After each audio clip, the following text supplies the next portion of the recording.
আমরা এআই নিয়ে অনেক কথা বলছি। তবে সেই এআইটাকে আমাদের বিজনেসে আমরা ঠিকমতো ব্যবহার করতে পারছি কিনা এটাও কিন্তু একটা বড় পয়েন্ট যে আসলে আমরা যে এআই এখন ক্লাউড থেকে ব্যবহার করছি বা ক্লাউড থেকে যেভাবে আমরা টোকেন বার্ন করছি, this might not be the case what we feel it. But at the same time আপনি কি এই বইটা পড়েছিলেন? This is where এই বইটা কিন্তু একটা উপন্যাস এবং কিভাবে এআই একটা রাষ্ট্র চালাতে পারে। So that was the understanding here. So আসলে আমাদের বিজনেসে এআই আমরা মানে কিভাবে ব্যবহার করব সেটাও কিন্তু একটা বড় ব্যাপার হচ্ছে গিয়ে আমাদেরকে আইডেন্টিফাই করতে হবে যে আমার বিজনেসে কোন অংশগুলো রিপিটিটিভ। যেমন আমার বিজনেসে আমি দেখতে পাচ্ছি যে আমার বিজনেসে অলমোস্ট 80% ইজ রিপিটিটিভ।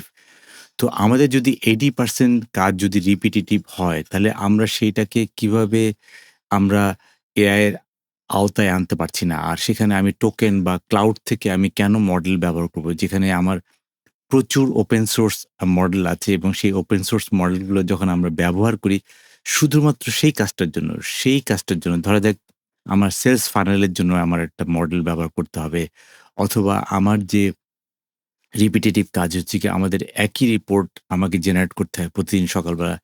সেখানে আমি কেন মডেল ব্যবহার করি না? অথবা আমার যে কাস্টমার কোয়েরি ম্যানেজমেন্ট বা কাস্টমার যে কোয়েরি গুলো করছে বা আমাদের কাস্টমার সাপোর্ট ম্যানেজমেন্ট সেখানে কেন আমরা এই একই মডেল ছোট মডেল ব্যবহার করতে পারি না? যেটা হচ্ছে গিয়ে একদম স্পেসিফিক টু দ্যাট নিড। যেমন আমি মনে করি যে 2 বিলিয়ন প্যারামিটারের ছোট মডেল যেটা আসলে ১ জিবি আ স্পেস লাগে। তো সেরকম 2 বিলিয়ন প্যারামিটার বা 1.5 বিলিয়ন প্যারামিটারের আমরা মডেলগুলো আমরা কেন ব্যবহার করতে পারছি না আমাদের এই ছোট কাজে?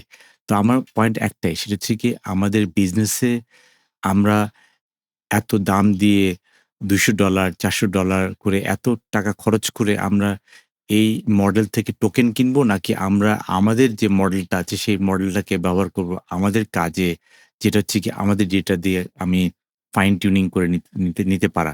যেমন আমি যদি কাস্টমার কেয়ার ম্যানেজমেন্ট এ যদি বলি যে যেকোনো বিজনেস হাউসের ধরা যাক ২,০০০ আ মানে সলভড টিকেট মানে ২,০০০ সলভড টিকেট যদি আমরা নেই, যে প্রবলেম কি ছিল আর how it has been solved.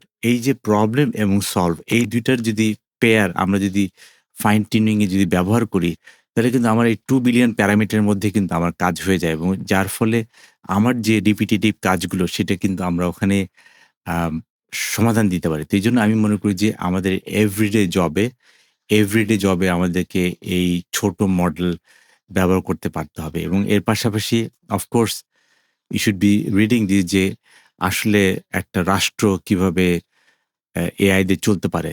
তো একটা রাষ্ট্র কিভাবে এআই দিয়ে চলতে পারে যদি আমরা ঠিকমতো বুঝতে পারি, তাহলে আমার বিজনেস কিভাবে আমি এআই দিয়ে চালাতে পারবো, that can also help you with that understanding.